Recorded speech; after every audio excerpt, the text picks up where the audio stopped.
Hey Hawk fans, after a week off for some final exams, Take 5 has passed. We've remained eligible. Our GPA is good enough to continue on, and thankfully we do have a guest this week, and it's St. Joseph's senior softball player Taylor Korpita. Welcome. Thank you. Congratulations on being done with finals. Thank you very much. It's a great feeling.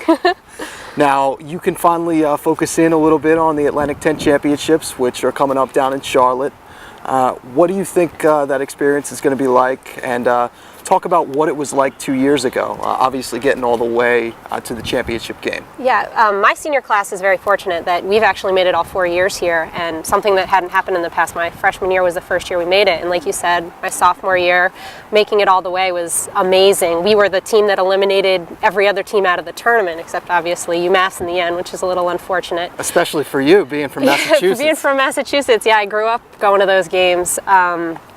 This year we've got a great opportunity. Our whole team, from now on, our goal is no longer just to make the tournament. Our goal is that championship game, which is an amazing step for the St. Joe's program here. Our team just needs to go in with that confidence and know that we've beaten every team in the league, except obviously Charlotte, who got rained out and will be there. But I have full confidence that we can go up against just about everybody. We have all the tools. The only way that I see us not making it is if we get in our own way, which I won't let happen, and I know Laura and Dana, our other two senior captains, will not let happen either. We just need to go down there and give it all we have, and I think it'll be a great tournament. This is a very focused Taylor Korpita coming out on Take 5 today. Very focused. Next question. A lot of success this year. Could possibly be almost a record-setting year in terms of wins. You could be at 30 before the Atlantic 10 tournament is even over. What component of this team do you think, is there one particular that stands out that's really made you all so successful? I think just our team dynamic in general. We all get along great on and off the field, and everyone contributes, whether it's on, off the bench, key players, people who just go in for pinch hits, pinch running.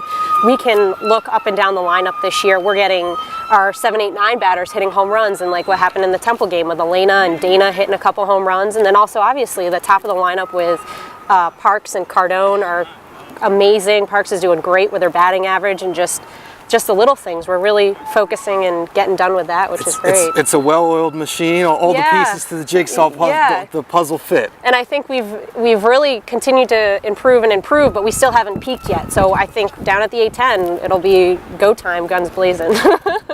You've been playing softball for a little while now. Oh yeah.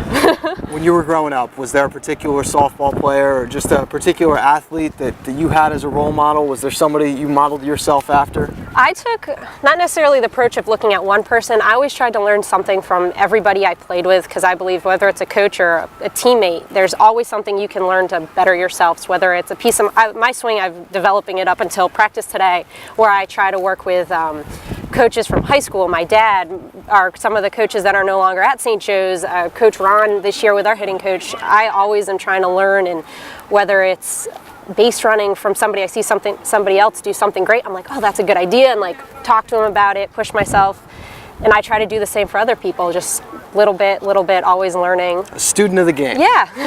Excellent. Say you're on a road trip or even down at the Atlantic 10 tournament this week, and for some reason catering doesn't come through at the hotel. What's happened? And Coach Adams says to you, okay, Taylor, it's up to you. You have to figure out where we're going for dinner and or how we're bringing food in. Where are you sending the team bus, or who are you bringing in? What are you doing?